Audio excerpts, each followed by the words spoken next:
தந்தை மகன் தூய் ஆவியாரின் பேராலே ஆமேன். ஆண்டவர் எங்களோடு இருப்பாராக, ஆன்மாவோடும் இருப்பாராக. தூய மத்தேயு எழுதிய பரிசுத்த நற்செய்தியிலிருந்து வாசகம். ஆண்டவரை மாட்சிமக்கே.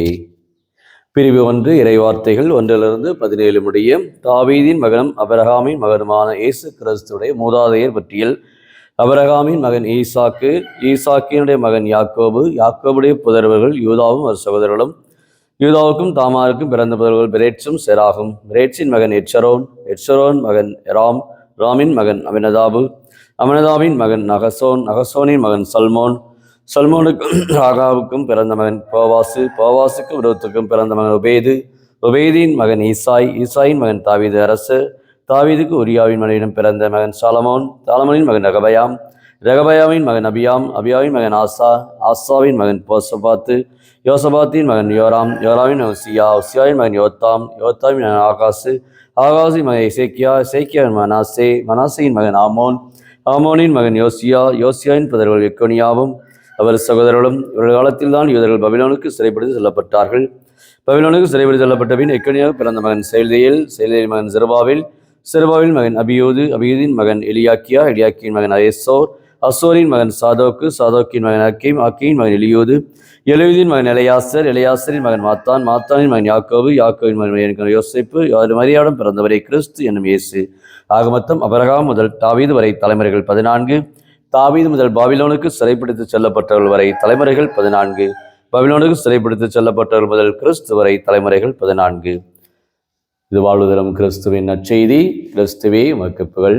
இயேசுவில் பிரியமான சகோதர சகோதரிகளே, டிசம்பர் மாதத்துடைய 17ஆம் நாளாகிய இன்று தாயாம் திருவை புனித ஒலம்பஸ் என்ற புனிதரை நினைவு கூறுகின்றது. இவர் கான்ஸ்டாண்டினோபிள் நகரத்திலே மிகவும் தூயவராக, தன் வாழ்நாளிலே கிறிஸ்துவை முழுமையாக அறிந்தவராக, கிறிஸ்துவுக்கு சான்று பகரக்கூடியவராக வாழ்ந்திருக்கின்றார். புனித ஒலிம்பஸுடைய வாழ்வு ஒரு எளிமையான வாழ்வு, ஜப வாழ்வு, அருள் வாழ்வாக தன் வாழ்வு முழுமையாய் கிறிஸ்துவை முழுமையாக அறிந்து கொள்வதிலேயே தன் வாழ்நாள் முழுமையாய் தன்னுடைய வாழ்க்கையை செலவழித்திருக்கின்றார். இவ்வாறாக புனித ஒலிம்பஸுடைய வாழ்வு தூயதாக போற்றக்கூடியதாக திருவையிலே இருக்கின்றது. இன்றைய நாளிலே நாம் வாசகங்கள் அனைத்தையும் பார்க்கிற பொழுது இயேசு கிறிஸ்துடைய மூதாதையரை பட்டியலை குறிப்பிடுகிறது. நம்முடைய கடவுளானவர் ஒரு வரலாற்று கடவுள் என்பதை குறிப்பிடுகின்றது. அவர் நம்முடைய கடவுள் எப்பொழுதுமே வரலாற்றிலே ஒரு குறுக்கிடக்கூடிய ஒரு கடவுள், வரலாற்றிலே வாழ்ந்த கடவுள். அதான் நம்முடைய தலைமுறையை பார்க்கிறோம். இயேசுடைய அந்த தலைமுறையை பார்க்கிறது மொத்தம் 42 தலைமுறையை, பழைய ஏற்பாட்டிலிருந்து புதிய ஏற்பாட்டு வரை இயேசு வாழ்ந்த இந்த காலம் வரை 42 தலைமுறையை சுட்டி காட்டுகின்றார்கள். அதே போல இயேசுடைய அந்த பிறப்பை பார்க்கிற பொழுது பல்வேறு விதமான பெண்களை பற்றிய நாம் பார்க்கின்றோம். ராகாபு, தாமார், உரியாவுடைய மனைவி பெத்செபே மற்றும் ரூத் மற்றும் மரியாளை பார்க்கின்றோம். ஆக இவ்வாறாக இயேசு உடைய இந்த தலைமுறையை பார்க்கிற பொழுது பல்வேறு விதமான வாழ்வை பார்க்கிற பொழுது கடவுளுடைய அந்த வெளிப்பாடு வெளிப்படுகின்றது. ஆண்டவர் எப்பொழுதுமே கடவுள் நம்ம ஒவ்வொருவரையுமே அன்போடு பார்க்கின்றார், கனிவோடு பார்க்கின்றார். கடவுள் ஒவ்வொருவர்களுக்கும் வரலாற்றில் குறிப்பிடுகின்றார். யூதரல்லாத பிற இனத்து மக்களை நாம் விடுவிக்க இயேசு வந்திருக்கிறார் என்பதை நாம் பார்க்கின்றோம். ஆக பல்வேறு வகையிலே ஒரு காலத்தில் பல்வேறு வகையிலே பேசிய கடவுள் தாம் ஆளும் இவ்விருது நாட்களில் தம் மகன் இயேசு வழியாக பேசுகிற இந்த எபிரேய முதல் அதிகாரம் முதல் சொல்வது போல இயேசுடைய இந்த வாழ்வை நாம் பார்க்கின்ற பொழுது பலதரப்பட்ட மனிதர்கள் பல்வேறு கால எல்லைக்கு உட்பட்டு தொடர்பற்ற நிலையில் இருந்தாலும் அவர்கள் அனைவரையுமே தொடர்புக்கு உட்பட்டு ஆண்டவர் அனைவரையும் வழிநடத்தி செல்கின்றார்.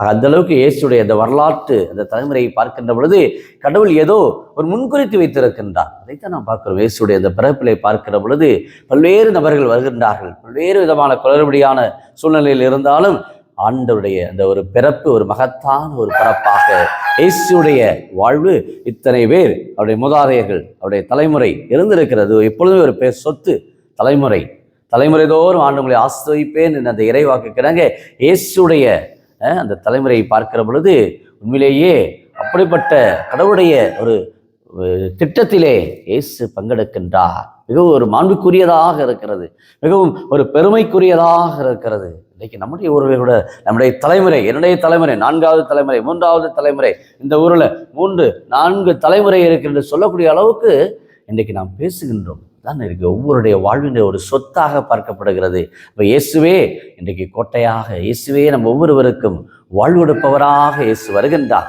அனைவரையும் விடுவிக்க வருகிறார், மீட்க வருகின்றார், எல்லோருக்கும் வாழ்வு கொடுக்க வருகின்றார், எல்லோருக்குமே சமாதானத்தை கொடுக்க வருகின்றார், மகிழ்ச்சியை கொடுக்க வருகிறார் என்பதிலே இந்த நாள் ஒரு ஆசீர்வதிக்கப்பட்ட ஒரு நாளாக ஆண்டவர் நமது திருவருகை காலத்திலே, அதுவும் இந்த புதன்கிழமையிலே சூசைப்பருக்கு இந்த நாளை ஒப்புக் கொடுக்கின்றோம்.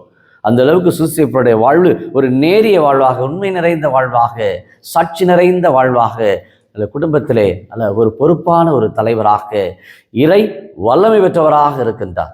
அவருடைய இந்த நாளிலே ஆண்டவர் கொடுத்த இந்த வாழ்வை நாம் ஒவ்வொரு நாளும் வாழ்ந்து காட்ட புனித ஒலிம்பஸ் எவ்வாறு இறை திருவுளத்தை நிறைவேற்றியது போல இன்றைக்கு நம்ம அன்றாட வாழ்க்கையிலே ஒரு குடும்ப தலைவராக இருக்கலாம், குடும்ப தலைவியாக இருக்கலாம், இந்த திருவரை காலம் என்னை மாற்ற வேண்டும், என்னுடைய வாழ்க்கையை மாற்ற வேண்டும், என்னுடைய சிந்தனைகளை மாற்ற வேண்டும், என்னுடைய வாழ்க்கையிலே கடவுள் எனக்கு வெளிப்படுகின்றார்.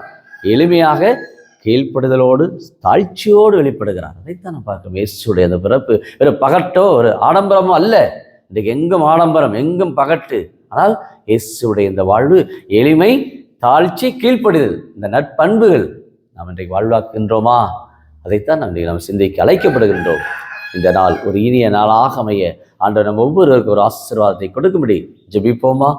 அன்பின் பரலோக பிதாவே, அப்பா இயேசுவே, அருமையான இந்த நாளுக்காக நன்றி கூறுகின்றோம். திருவரை காலத்திலேயே இந்த 3ஆம் வாரம் இந்த புதன்கிழமையிலே இந்த ஒலிம்பஸை நினைவு கூறுகின்ற இந்த நாளிலே நாங்கள் ஒவ்வொருவருமே அறிய உமக்காக நாங்கள் வாழ என்னாலும் உடைய கிருபையும் எங்கள் ஒவ்வொரு குடும்பத்திலும் இந்த யூடியூபில் ஜெபிக்கிற அநேக குடும்பத்தார் தங்களுடைய வாழ்விலே, தங்களுடைய குடும்பத்திலே கடவுள் எங்களுக்கு வெளிப்படுகிறார், கடவுள் எங்களுக்கு தலைமுறைதோறும் எங்களுக்கு ஆசீர்வாதத்தை கொடுக்கிறார் என்ற அந்த நம்பிக்கையை கடவுள் எப்பொழுதும் எங்களோடு இருக்கிறார், மனித உறவுகளிலே எங்களோடு இருக்கிறார், எங்களுடைய குடும்பத்திலே எங்களோடு வாழ்கின்றார் என்ற அந்த நம்பிக்கை உணர்வை எங்களுக்கு இந்த நாளை கொடுக்க முடியாமல் தேவரே நீதாமே ஒவ்வொரு குடும்பத்தையும் ஆசீர்வதிக்கும்படியாக இன்னைக்கு குடும்பத்திலே வாழ்ந்துகின்ற ஒவ்வொருவருக்கும் சமாதானம், இன்னும் அருள்வளம், பொருள்வளம், இன்னும் பல்வேறு தேவையிலே உழந்து கொண்டு இருக்கிற பிள்ளைகளை தேவரே நீதாமே இந்த திருவருகை காலத்திலே இந்த இரட்சணியத்தை மீட்பு ஒவ்வொருவருக்கும் கொடுக்கும்படியாக சூசைப்பருடைய கரங்களிலே இந்த நாளை நாங்கள் ஒப்புக் கொடுக்கணும். சூசைப்பருடைய அந்த ஆசீர்வாதம் ஒவ்வொரு குடும்பத்திலுமே பொறுப்பான, அன்பான, கனிவான, உறவான குடும்பமாக வாழ்வதற்கு தேவையான கிருபை